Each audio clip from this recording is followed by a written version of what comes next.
Now to the United States, where anti-Trump protesters plan to stage a series of rallies to condemn the president-elect's campaign rhetoric against minority groups, including Muslims and immigrants. Organizers say the demonstrations will kick off later on Saturday and will continue until January the 20th, when Trump takes the oath of office. In Washington, civil rights leader Al Sharpton plans to lead a march on the Capitol, where Trump's inauguration ceremony will be held. Some Democratic lawmakers say they will join Sharpton in the Saturday march.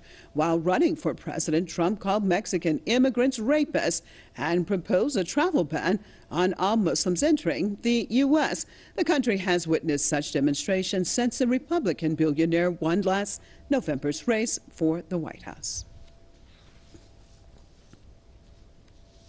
I turn to Atlanta, Georgia, joined by managing editor Veterans today, Mr. Jim W. Dean. Thank you so much for being with us. Well, do you think that this time around, prior to the inauguration, that we're seeing more demonstrations than usual leading up to a new president?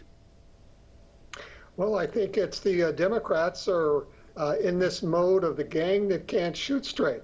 This is going to boomerang on them.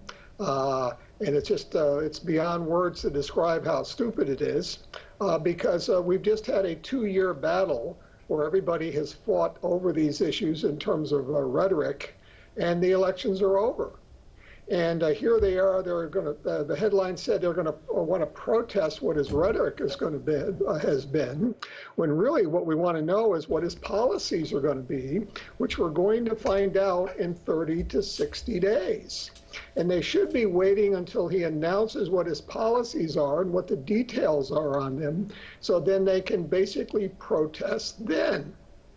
But what they're doing, particularly with the Al Sharpton people, they're always taking the easy way out, and they know there's going to be a lot of media attention on the run-up to the inauguration. So they're just trying to piggyback to get that free publicity.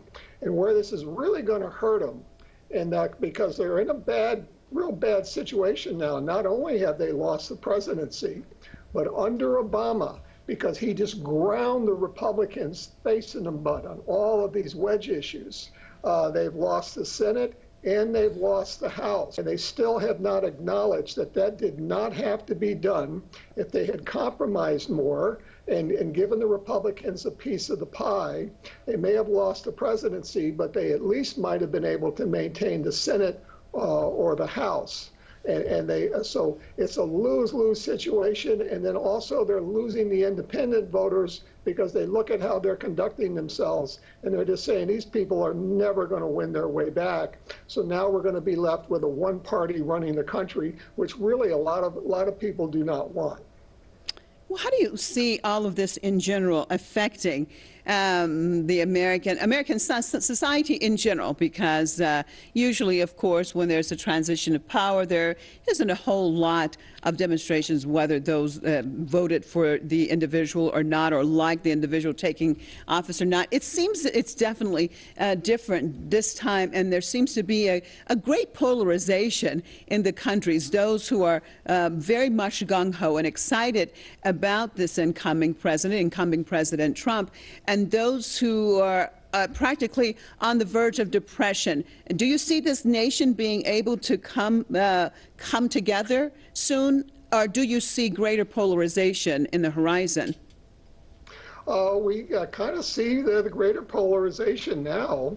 As you just mentioned, you're very correct, that usually after all the divisiveness of a long election campaign, which we've had, everybody would take some steps back during the inauguration and give the president some time to roll out what his administration plans are, because they said there's plenty of time to attack those issues. But the people need to basically take a breath, get the hysteria down a little bit, and try to change gears. Let's now start dealing with policies rather than ideologies. And the ideology wars basically just have everybody at each other's throats.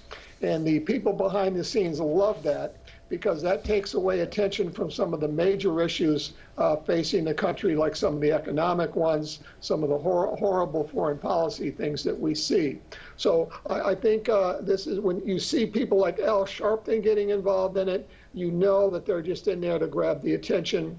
And we're hoping that, but and what realizes now is Trump's already starting to back off on some of his campaign rhetoric, which they've always basically said things during the campaign that they have no intentions of doing. Like Reagan and even Carter, I think it was, that said that they were going to move the Israeli embassy to Jerusalem during the campaigns, but then never did it afterwards. All right. Well, thank you so much for being with us out of Atlanta, Mr. Jim W. Dean, Managing Editor of Veterans Today.